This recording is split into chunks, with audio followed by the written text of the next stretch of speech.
le pide oración a Dios para tener discernimiento, para saber qué hacer. Jesús se pasa una noche en vigilia para tener discernimiento con respecto a cuáles eran los hombres que iban a ser escogidos como sus discípulos.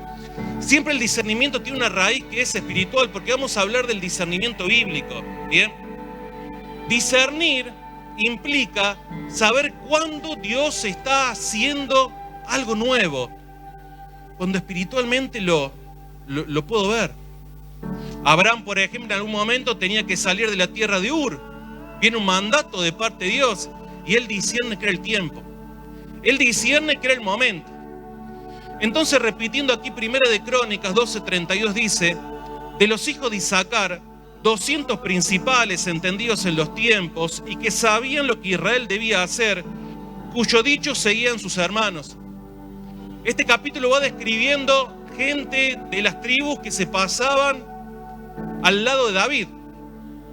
Todavía estaba la familia de Saúl reinando. En ese tiempo Saúl ya había muerto. Muchas veces decimos que después de Saúl reinó David. En realidad el que reinó algunos años fue Isboset, hijo de Saúl.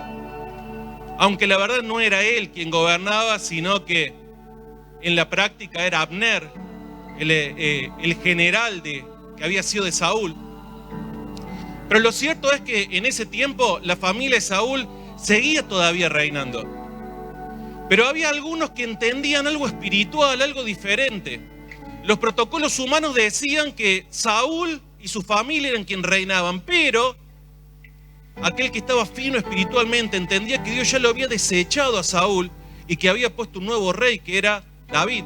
Entonces David reinaba sobre Judá y Isboset reinaba sobre las otras 11 tribus. Pero ahí había algunas tribus que entendían que era David el hombre de Dios, a pesar de lo que eran los protocolos humanos. Entonces muchos empiezan a pasarse, no quiero decir al bando, sino al lado de David.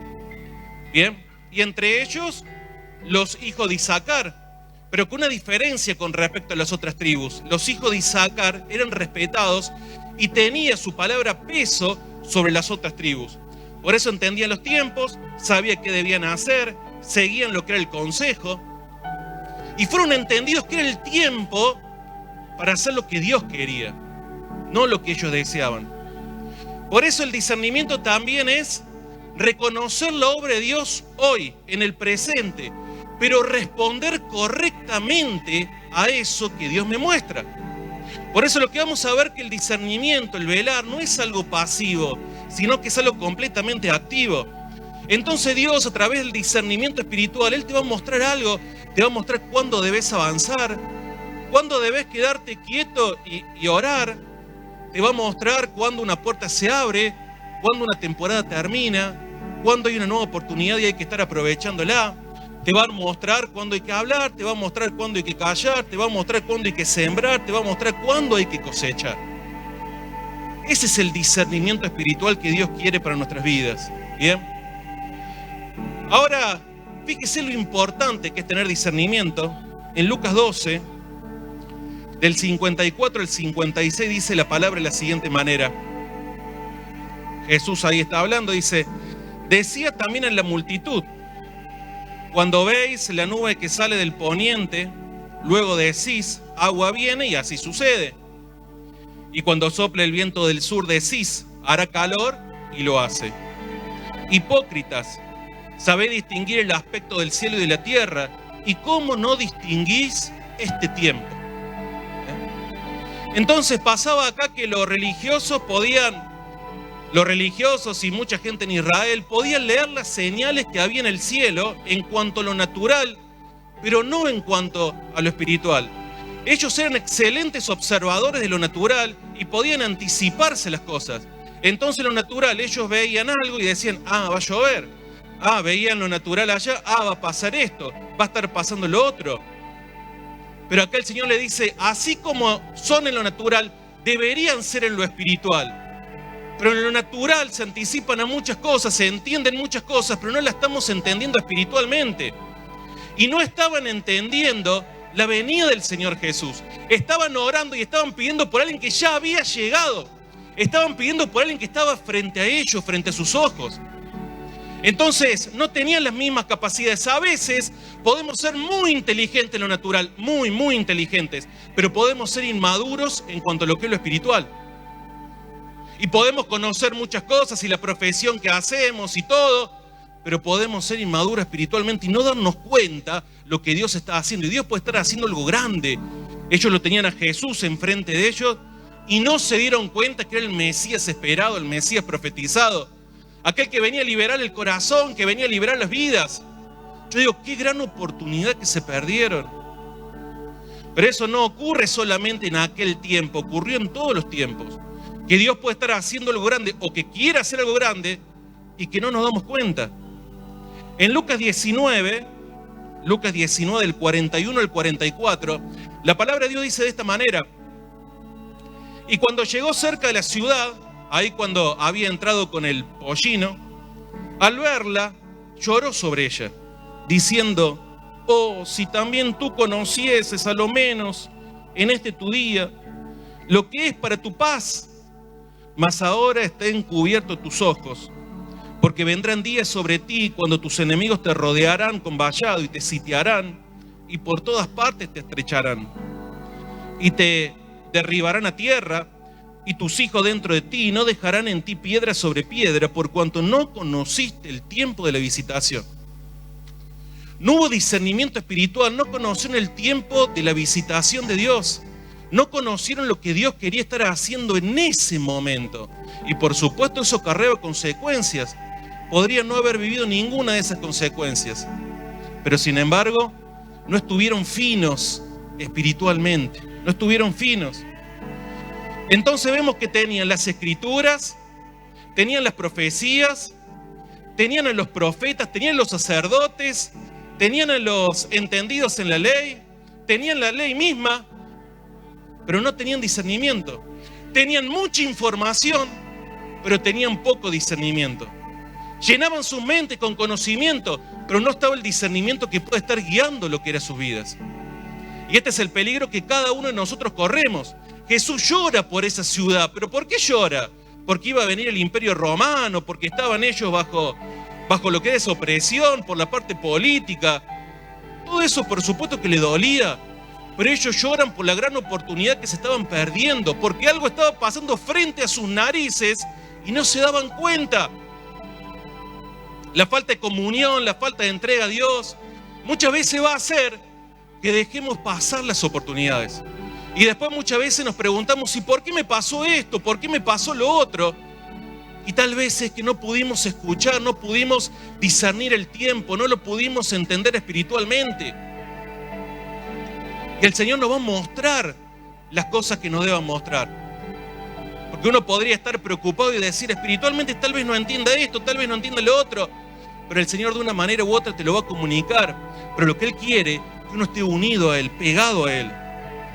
Por eso, qué tragedia que es que Dios quiera estar haciendo algo nuevo y que no estemos participando de eso.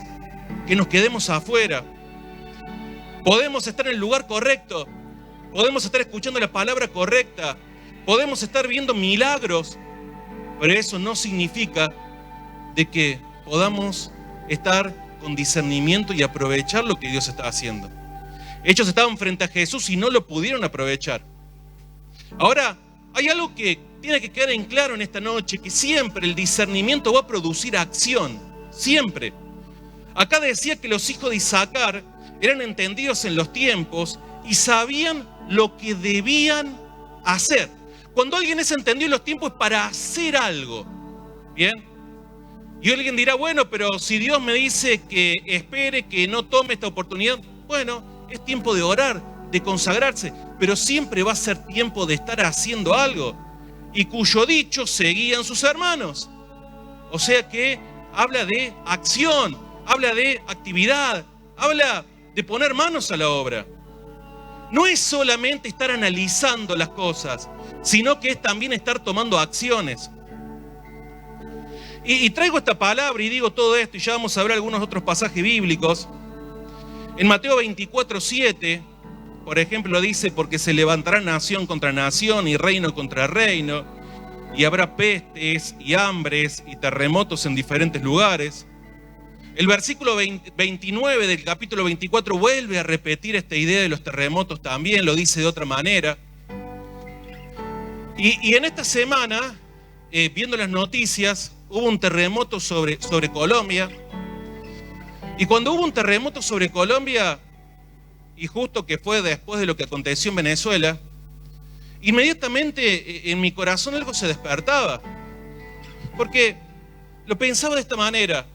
No hace muchas semanas atrás estuvo el apóstol Juan Andrés acá, delante nuestro, hablando de que nos preparemos para los tiempos finales, que hubo un terremoto en Venezuela, mostró algunos videos, dio algunas características y vuelve a haber otro terremoto.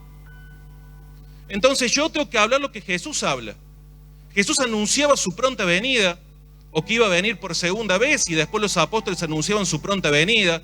El apóstol acá lo hace, y cuando yo escuchaba esta semana lo del terremoto en Colombia, decía algo, me sonaba mucho a cuando Jesús decía, de cierto os digo, una repetición de lo que ya nos había dicho. Yo para hoy, como hablamos la semana pasada, había otra parte de la prédica que quedó pendiente, pero el Señor trae esto al corazón, de que si estamos escuchando y si discernimos realmente los tiempos que están pasando. Porque el tener discernimiento implica que accione. Entonces voy un poquito para atrás en el tiempo, finales del año 2024, y el apóstol Juan Andrés hablaba de un avivamiento. Voy un poco más acá, finales de 2024 hablaba de evangelismo. Finales de 2024, principio de 2025. Hablaba de evangelismo. Fue la palabra para ese tiempo, fue la palabra para ese momento. Pero está en cada uno que pueda discernir lo que Dios quiere hacer. Porque Jesús venía y predicaba, sí, pero los fariseos tenían un montón de información, tenían ley, tenían profetas, tenían todo, pero no tomaron la oportunidad. Fueron para otro lado. Y recuerdo que el apóstol predicó de avivamiento hacia lo que fue el año pasado. Un avivamiento que Dios quiere traer sobre nuestras vidas. Y era el tiempo, era el discernir, era el kairos de Dios. Y hace poquito estuvo hablando de un verdadero arrepentimiento con lo que es la palabra en Ageo. Entonces, si discernir los tiempos implica acción, yo tengo que preguntarme, cuando el apóstol habló de avivamiento, ¿estoy mejor espiritualmente que aquel tiempo? Cuando el apóstol estuvo hablando de evangelismo y la palabra que era para el 2025, ¿estoy mejor yo espiritualmente que ese tiempo? Cuando habló de arrepentimiento hace algunas semanas atrás con respecto a lo que es el libro de Ageo, ¿eso causó algo en mí? ¿Realmente hoy se puede ver algo diferente en lo que es mi vida? Entonces, pensaba en lo que eran todos estos asuntos, porque en Lucas 12, en Lucas 19, claro, ellos sabían ver bien las señales que había en el cielo, en lo natural, pero no las espirituales. Yo puedo estar leyendo que hay un terremoto allá, que hay otro allá, y tener información incluso leer Mateo 24, pero que eso se haga vida en mi corazón es muy diferente. Por eso la palabra hoy no es para estar, digamos, despertando no solamente mentalmente, sino para despertar nuestro espíritu. Que el espíritu se movilice, porque el Señor está hablando de una manera, está hablando de otra. Acá Mateo capítulo 24 viene relatando varios hechos escatológicos, ¿bien? Porque habla de lo que es el arrebatamiento, habla de lo que va a pasar después del arrepentimiento, del arrebatamiento, porque nos vamos a reunir con Él en las nubes, y después viene la tribulación y la gran tribulación. Vienen todos eventos que van a ser muy duros para la humanidad. A partir de que seamos arrebatados desde ese momento hasta que el Señor esté estableciendo el reino milenial, es lo que se llama el día del Señor. El día donde va a establecer juicio sobre la tierra. Y va a ser un juicio severo, porque la tierra así se movió. Entonces, vemos esto, ¿no? Vemos cómo va relatando todo. No dice arrebatamiento en el capítulo 24, porque la pregunta que le estaban haciendo los discípulos tenía que ver con lo que pasaba en la tierra, no con lo que pasaba en el cielo. En el versículo número 9, allí habla de tribulación, no se refiere al tiempo de la tribulación, porque hay dos tipos de tribulación en la Biblia. La tribulación que es por persecución y por aflicción. Por eso el apóstol Pablo decía, necesitamos pasar por tribulación para ser del reino de Dios. Estaba hablando de la aflicción, de ser perseguido, de lo que vivo acá en la tierra, de la tribulación personal que cada uno pueda tener. Decía en otra parte, esta leve tribulación momentánea. O sea, hay un tipo de tribulación que son las situaciones que pasamos acá en la tierra. Y está después lo otro, el tiempo escatológico. El tiempo en donde habla de la tribulación que va a pasar sobre esta tierra. Pero venía hablando él de lo que es, digamos, los eventos que vamos a vivir como iglesia. ¿Sí? El versículo número 9 nos habla que vamos a pasar por tribulación, pero la tribulación de sufrir por causa del evangelio. Pero después, a partir del versículo número 15, cambia y empieza a hablar de la gran abominación. A partir de ahí, del versículo 15, empieza a hablar de lo que va a ser la tribulación y la gran tribulación, el tiempo escatológico dentro de lo que es la tierra. Y pasan cosas que son terribles allí. Entonces, estas palabras del Señor Jesús era para evitarnos esos tiempos. La palabra del Señor Jesús era para saber que vamos a pasar aflicciones en esta tierra y que hay señales, pero a la vez Él quiere que estemos con Él disfrutando cuando están los juicios sobre la tierra. Ahora bien, hablamos de algo. Siempre cuando recibimos una revelación por parte de Dios tiene que estar activándonos a algo. Voy a compartir Daniel capítulo 9, versículos del 1 al 3. La palabra de Dios dice de esta manera: en el año primero de Darío, hijo de Asuero, de la nación de los Medos, que vino a ser rey sobre el reino de los caldeos, en el año primero de su reinado, yo, Daniel, miré atentamente en los libros el número de los años de que habló Jehová al profeta Jeremías, que habían de cumplirse las desolaciones de Jerusalén en 70 años. Y volví mi rostro a Dios el Señor, buscándole en oración y ruego, en ayuno, cilicio y ceniza. Daniel estaba atento a lo que era la palabra. Él era un profeta de parte de Dios. Era un entendido. Estaba en la palabra, no estaba distraído. Él oraba varias veces por día, estaba en la palabra, estaba conectado con Dios. Y está leyendo las profecías que aparecen en el libro de Jeremías, y se da cuenta de algo. Los 70 años de cautiverio que predicó Jeremías están por cumplirse. Ahora, cuando él se dio cuenta de eso, ¿qué fue lo que hizo? Porque siempre el discernimiento te va a llevar a lo que es la acción. Siempre el discernimiento te va a llevar a que profundicemos la relación con Él. Entonces, ¿qué fue lo que hizo cuando entendió las profecías? Dice, y volví mi rostro a Dios el Señor, buscándole en oración y ruego, en ayuno, cilicio y ceniza. Era un hombre de consagración, pero intensificó la consagración cuando se dio cuenta que las profecías se estaban cumpliendo. Entonces, si yo prendo la tele y me doy cuenta que las profecías se están cumpliendo en este tiempo, es para que yo intensifique mi relación con Él, porque son tiempos peligrosos. Cuando me hablan de arrepentimiento, como lo hizo el apóstol Juan Andrés el otro día, es para que intensifique mi relación con Él. Porque este es el modelo que nos muestra Daniel. Cuando entendió la profecía, no fue solamente información, era discernimiento de lo que había que hacer. Era entregar, es el momento para entregarme a Él. Me rindo en oración, me rindo en ayuno, en cilicio. Entonces el Señor nos está hablando y está en nosotros que lo podamos estar escuchando. Conocer los tiempos no es estar satisfaciendo una curiosidad profética, no, sino que es estar provocando una respuesta espiritual. Tiene que haber una respuesta de nuestra parte.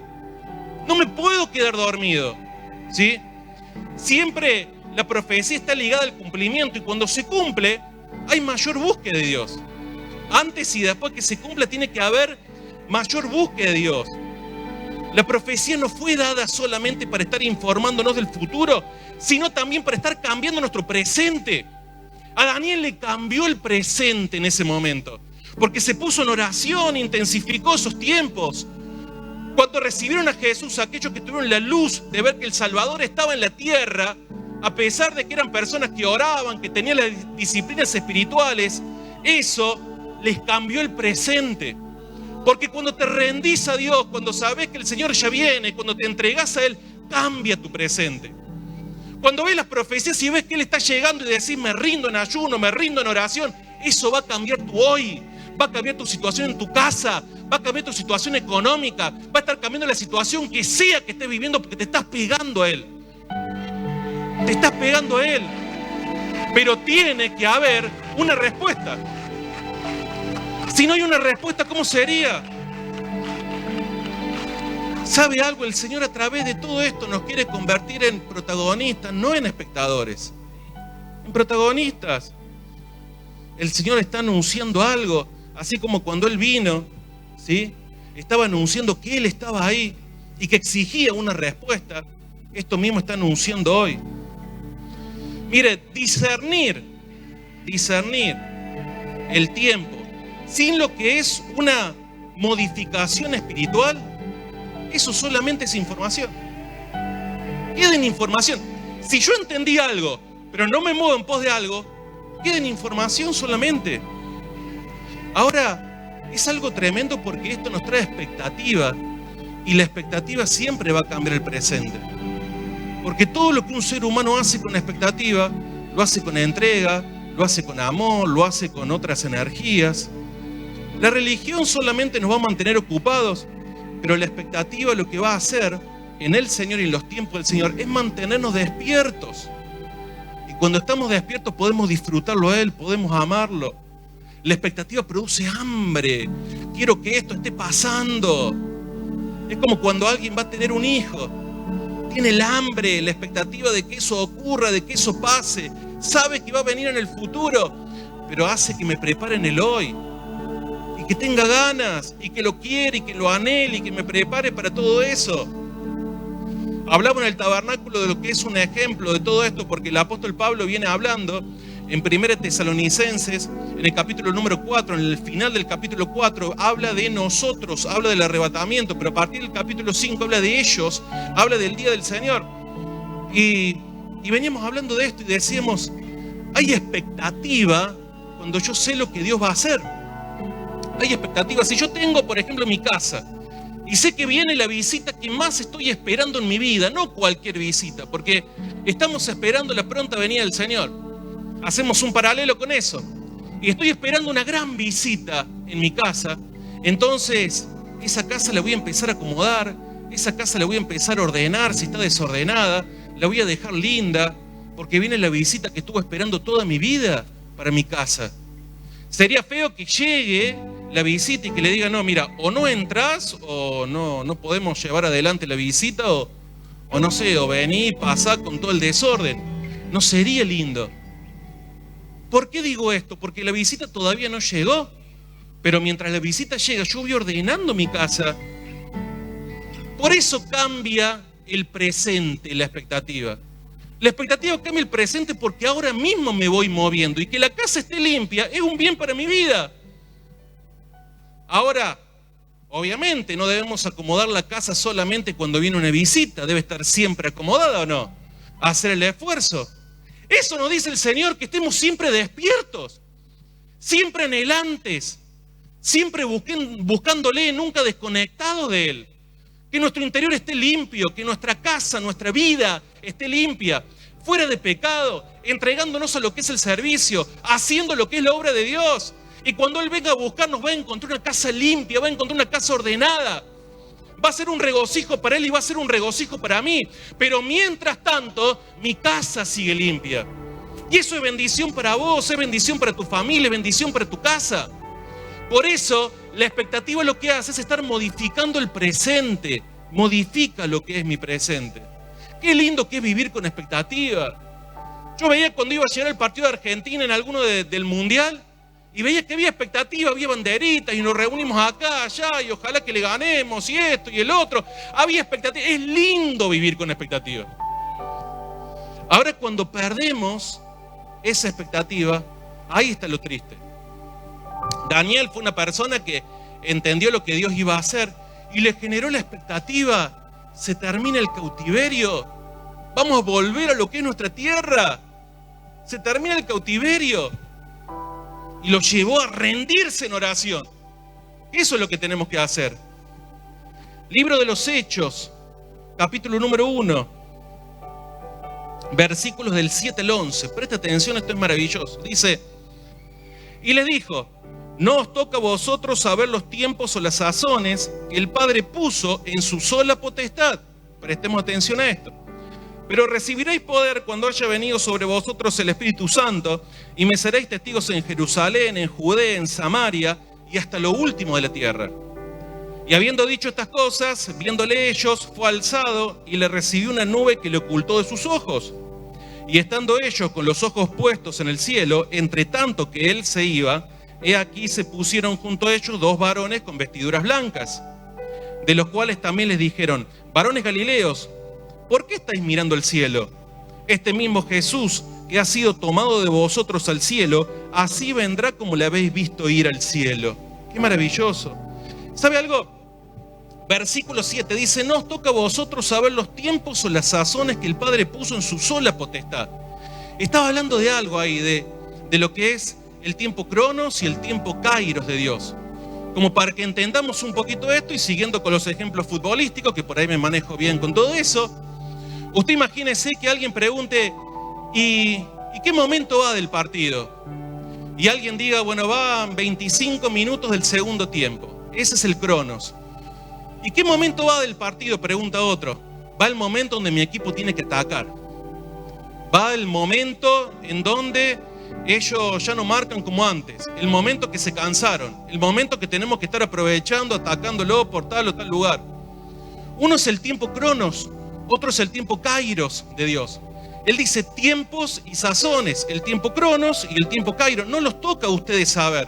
¿Qué decía el Señor? Miren, va a haber señales, pero no van a saber el día y la hora exacta en la cual el Señor Jesús llegue. ¿Por qué les decía esto? No se enfoquen tanto en lo que va a estar pasando, que quieran saber todas las cosas, porque si no nos confundimos y entramos a confiar más en lo que sabemos, terminamos confiando más que en el Dios que guía nuestra vida. Porque por ahí a todos nos gusta saber todas las cosas, porque eso nos causa seguridad. Pero le estaba diciendo, no, su seguridad no tiene que estar en eso, su seguridad tiene que estar en aquel que gobierna sus vidas. Que no lo desenfoque. Por eso inmediatamente después de esta respuesta dice, pero recibiréis poder cuando haya venido sobre vosotros el Espíritu Santo y me seréis testigos en Jerusalén, en Judea, en Samaria y hasta lo último de la tierra. Le estaba diciendo, concéntrense más que el día y el momento exacto en hacer, en estar en el Espíritu, en buscar a Dios, en hacer la obra del Señor acá en la tierra, que el Señor se esté moviendo con poder. Eso es lo que tenemos que estar haciendo en este tiempo. Mire qué tremendo. Después le sigue diciendo, y habiendo dicho estas cosas, habiéndolo hecho, fue alzado el Señor en las nubes, una nube que le ocultó de sus ojos. Llega un varón ahí con vestiduras blancas, tenía los ojos de ellos puestos en el Señor, y le dijeron, varones galileos, ¿por qué estáis mirando al cielo? Este mismo Jesús que ha sido tomado de vosotros al cielo, así vendrá como le habéis visto ir al cielo. Le estaba diciendo que no se queden paralizados solamente mirando algo. Actívense, tienen una misión que estar cumpliendo que los espera. Movilícense, muévanse. Hay algo que Dios quiere estar haciendo con cada uno de ustedes. Entonces, ellos entraron a estar con expectativa. ¿Por qué? Porque el Señor Jesús había sido enviado al cielo, el Señor Jesús con el cual ellos habían compartido, que habían visto los milagros, aquel que los había discipulado, aquel que les había enseñado todo, aquel que habían disfrutado con Él, y ahora no lo tenían, ahora se iba al cielo Él. El Señor le dejó el Espíritu Santo para que viva Jesús dentro de ellos, pero ya no lo podían abrazar, no le podían consultar cara a cara. Pero le dijo a estos 2 varones, así como lo vieron que se fue, así va a volver. Entonces ellos se empezaron a vivir con expectativa todos los días de su vida. Quiero que ese momento vuelva, quiero volver a vivirlo, quiero volver a abrazarlo, quiero volver a estar con Él, quiero volver a preguntarle. Esa es la expectativa que el Señor espera que tengamos nosotros de Él. Pero eso va a ser si hoy estoy encendido, si hoy lo estoy buscando, si hoy estoy entregando. Entonces, mire qué tremendo, porque la expectativa, mire, yo noté algunas cosas, hace que levantemos los ojos, modifica el presente, nos saca de la rutina, ¿sí? Nos saca de la rutina. Decía David: una cosa he demandado a Jehová, y esta buscaré, que esté yo en la casa de Jehová todos los días de mi vida, decía. ¿Por qué? ¿Por religión? Porque me dijo el pastor, porque me dijo el líder, por expectativa de verlo a él, por expectativa de estar con él, de disfrutarlo. ¡Qué tremendo! La expectativa convierte un día común en un día extraordinario. Y cuando la expectativa muere, la rutina empieza a ocupar el lugar. La rutina ya toma el lugar que le correspondía a la expectativa. Entonces, mire qué tremendo que es amarle al Señor, mantenernos en esa relación anhelante como los discípulos que querían verlo a Él. Él nos pide que le amemos, ¿sí? Pero cuando nos pide que le amemos, no nos está pidiendo algo que pueda traernos tristeza a nuestra vida. Nos está pidiendo que nos aboquemos a aquello que es lo único que puede hacernos verdaderamente felices y llenos. Entonces siempre estar en Él va a ser una bendición. Voy a compartir una palabra que se encuentra en Juan 14. Juan 14. Bien. Del 1 al 3. Esta palabra la empecé a meditar hace muchos años. Recuerdo que el apóstol Jorge González fue al responso de mi abuela y en ese momento compartió esa palabra. La había escuchado, pero nunca me había puesto a pensar en eso. En ese momento la reflexioné un poco. Pasaron los años y digo, qué linda que esta palabra, porque cuando uno verdaderamente entiende lo que quiere decir, es hermosa, es única. Dice Juan 14, el 1 al 3. Y presta atención, vamos a ir compartiendo algo, pero la vamos a tener presente esta palabra. No se turbe vuestro corazón. Creéis en Dios, creed también en mí. En la casa de mi Padre muchas moradas hay. Si así no fuera, yo lo hubiera dicho. Voy pues a preparar lugar para vosotros. Y si me fuere y os prepararé el lugar, vendré otra vez y os tomaré a mí mismo, para que donde yo estoy, vosotros también estéis. ¿Sabe algo? Estábamos viendo en la radio en estos tiempos lo que eran los pasos de una boda hebrea, llevándolos al paralelo de la vida espiritual de la iglesia. El primer paso de la boda hebrea, el padre salía a buscar una esposa para el hijo, concertaba una reunión con lo que era la familia de la esposa. Y esto nos habla paralelamente de lo que el padre hizo con nosotros, porque nosotros nos alejamos de él. Pero el padre decidió tomar la iniciativa de rescatar a la iglesia. Tomó la iniciativa, ¿sí? El segundo paso era el precio de la novia y el pacto, ¿sí? Se llamaba el moar. Ese era un precio que el novio pagaba por la novia. Era una demostración de amor, de responsabilidad, de compromiso, de valoración. Muchos por ahí le dicen una dote, ¿sí? Y la palabra nos dice algo, que fuimos comprados por precio de sangre. Ese es el precio que Jesús pagó por cada uno de nosotros, así como lo era en la boda, ¿sí? Y Él lo hizo no por lo que tenemos o no por nuestras grandes cualidades, por amor Él lo hizo. Y ahí hacían el pacto con una copa, ¿sí? Que eso representa lo que hacemos nosotros con la cena del Señor. Estamos estableciendo un pacto. Porque ahí la novia le tenía que estar el novio le preguntó a la novia si realmente quería casarse con ella, y ahí hacían un pacto, ahí estaban haciendo lo que era un compromiso. Porque el amor verdadero nunca obliga, jamás obliga. Él no obliga, no nos obliga ninguno de nosotros. Él vino con amor a rescatarnos, viene y se presenta en nuestra vida. Y está el pacto que uno puede decirle sí o puede decirle no. Ahora, quiero concentrarme en el paso número 4, son 7, lo dividimos en 7. No vamos a hablar de tanto de los otros, solamente nos vamos a quedar en el cuarto paso. El novio, una vez que estaba con la novia, que establecían ese pacto, que firmaron un documento, volvía a la casa del padre. Cuando volvía a la casa del padre, era para estar preparando un lugar para que pudiese estar con su esposa. Empezaba a preparar el lugar, y hasta que el padre no le daba el ok, hasta que el padre le decía, bueno, ya el lugar está preparado, te doy el ok, y te doy el ok también para que vayas a buscar a tu esposa, hasta que eso no pasaba, el novio no se movía, seguía preparando ese lugar, ¿sí? Entonces, esto no significaba este tiempo de separación que no la amaba, sino todo lo contrario, estaba preparando lo mejor para la novia, ¿sí? Y volvía cuando el padre lo estuviese determinando. Este es el tiempo de espera, porque esto es lo que hacía el novio, el esposo, que Jesús dice ahí en Juan 14, en la casa de mi padre muchas moradas hay, y si así no fuera yo le hubiera dicho, voy pues a preparar un lugar para vosotros. Eso habla que el Señor va a venir a buscar a su iglesia. Está preparando morada para nosotros, como lo hacía el esposo en la boda, en el paralelo de la boda hebrea. Ahora bien, vamos del otro lado. Vamos a ver el lado de la esposa. Porque en la palabra, la esposa es la iglesia y Cristo es el esposo. ¿Cómo debía estar esperando la esposa la venida del esposo?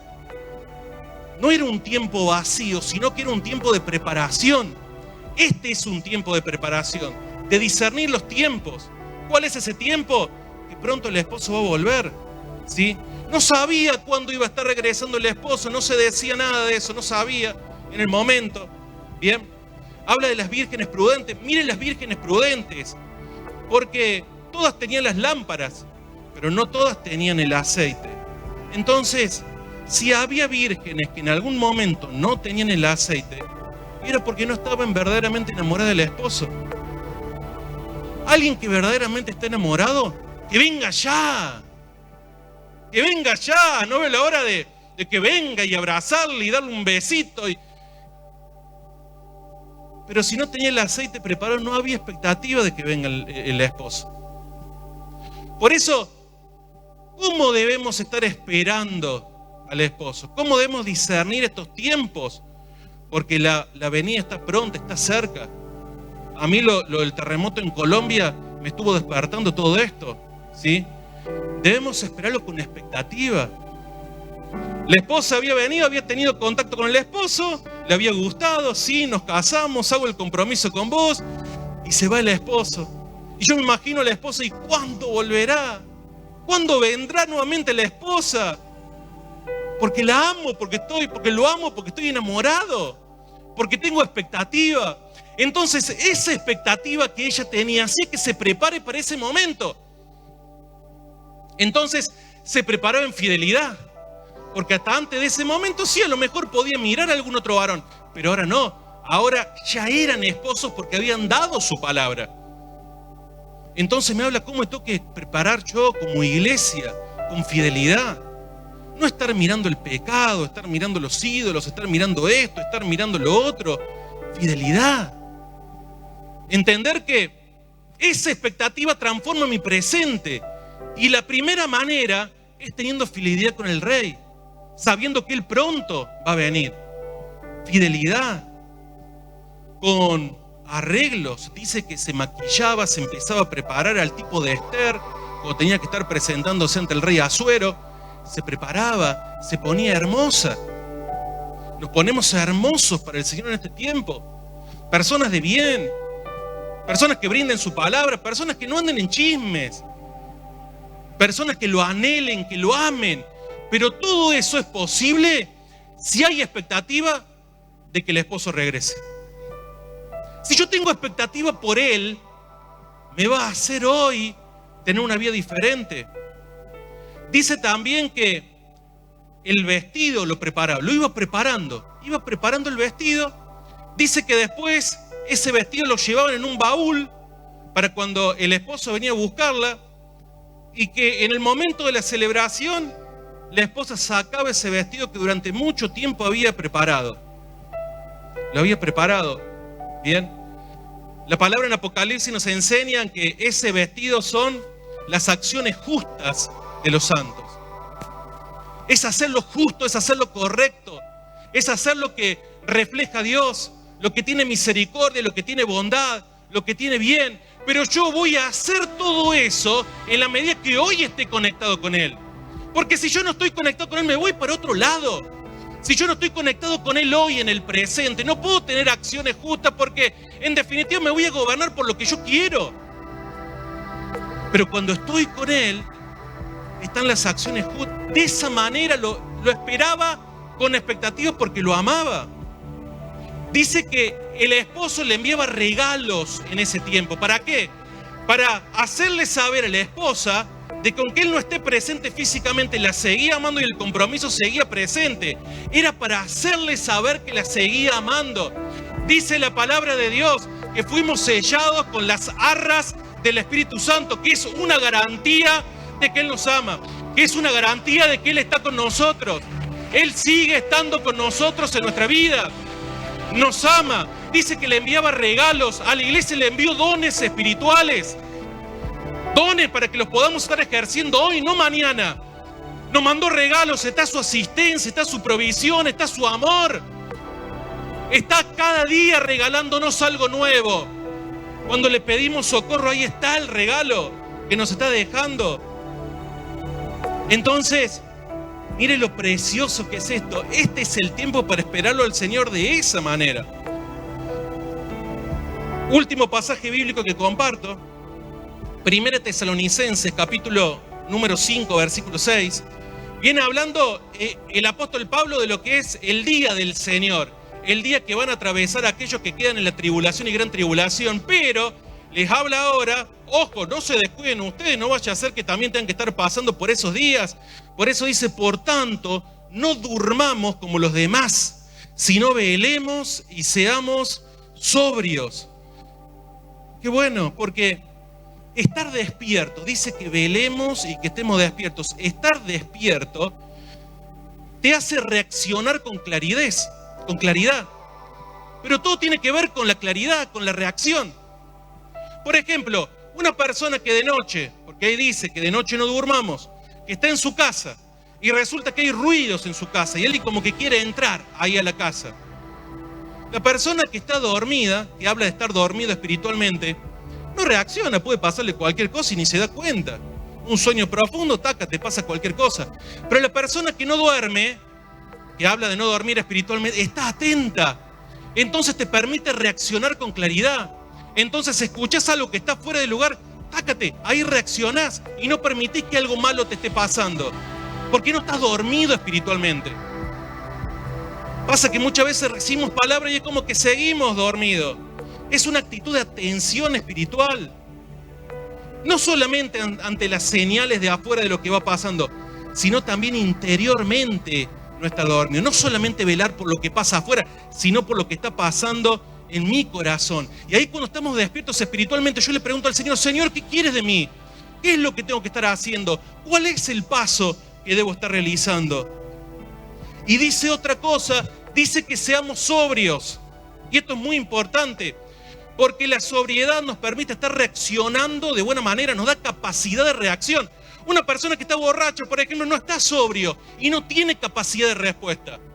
A lo mejor se olvida cómo hizo para llegar a su casa, puede ser que pase eso. Puede ser que al estar borracho no domina lo que son sus acciones, que no hace lo que es lo bueno. ¿Cuántas personas hicieron cosas malas estando tomadas? Pero acá dice, sean sobrios. ¿Para qué? Para que tengan capacidad de reacción, para que sepan diferenciar lo que es verdadero de lo que no es verdadero. Porque no alcanza solamente con velar, sino que yo tengo que reaccionar ante aquello que estoy velando. Porque yo puedo ser una atalaya, por ejemplo, que estoy cuidando bien que no me invadan lo que es mi territorio. Y puedo estar velando y puedo identificar algo que está pasando. Pero eso que identifico, yo tengo que saber discernir si es bueno, si es malo. Si implica que yo actúe o no actúe. Si le aviso a la guardia o no le aviso a la guardia. Por eso pide que velemos y que seamos sobrios. Pero todo eso tiene que ver con la reacción que tengamos ante las cosas.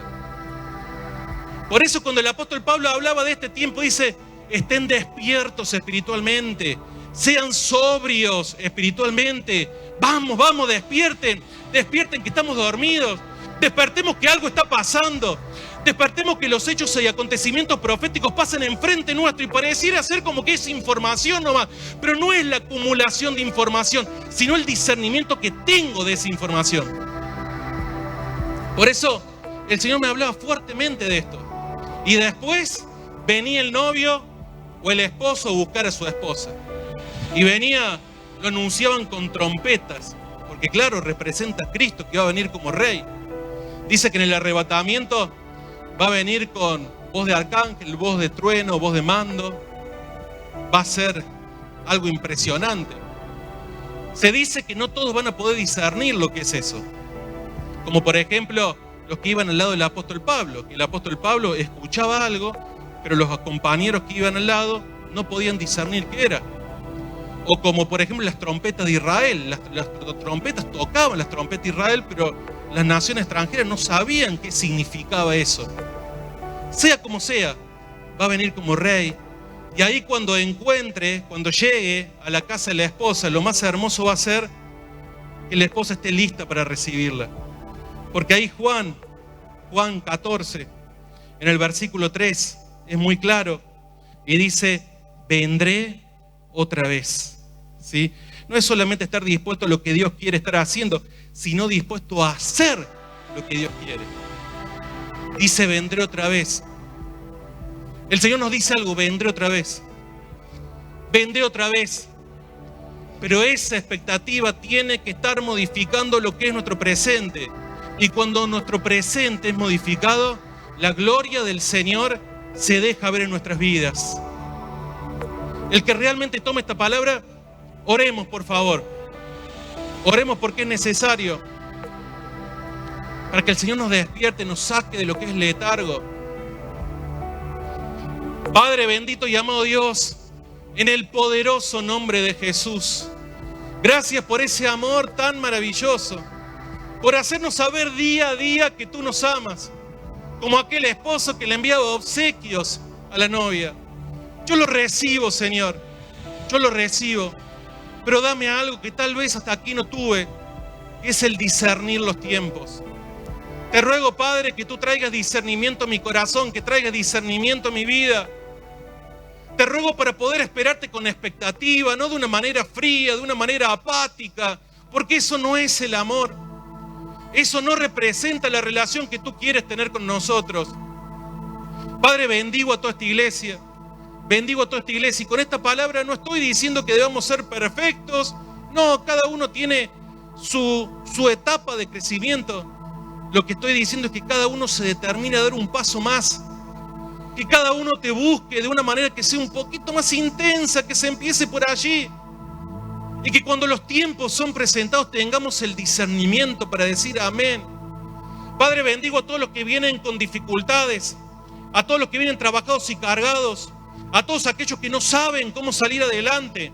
Los bendigo porque el amor del esposo hace que se entregue por su esposa, pero no solamente por nuestros pecados, porque tu palabra nos dice que no nos entregarás también todas las cosas que necesitemos, que sean benditos en el nombre de Jesús, en el nombre de Jesús, los que han venido enfermos y con una expectativa de ser sanos, que reciban sanidad, que reciban sanidad, que reciban sanidad. Y tal vez la mente nos pueda hablar que es difícil, que reciban sanidad, que reciban sanidad. Daniel, cuando vio las profecías allí en sus escritos, no se basó en lo que estaba pasando allí en Persia y en Babilonia. Se basó en la promesa de Dios. Yo me baso en la promesa de Dios, no me baso en lo que estoy viendo con mis ojos. Que reciban, que sean sanos en el nombre de Jesús. Aquellos que se encontraban con cargas espirituales, con opresiones, con dudas, que sean libertados en esta hora, Padre. Que levantes a los ministros de esta casa, que sean ministros todos, que seamos ministros apasionados, que seamos ministros con fuego en el corazón, que seamos ministros que nunca renunciemos a la oración, que seamos de aquellos que oran por otros, que se ponen en la brecha, que las almas lleguen, Señor, que las vidas lleguen, Señor. Bendecimos tu nombre, te damos gracias, Señor, en el nombre de Jesús. Amén, amén, amén. Oh, es Él, y es Él, por Él que estoy usando mi vida, perdiendo todo por amor y con alegría, dueño de mis días. Es Él, y es Él, por Él que estoy gastando mi vida, perdiendo todo por amor y con alegría, dueño de mis días. Y la iglesia dice, el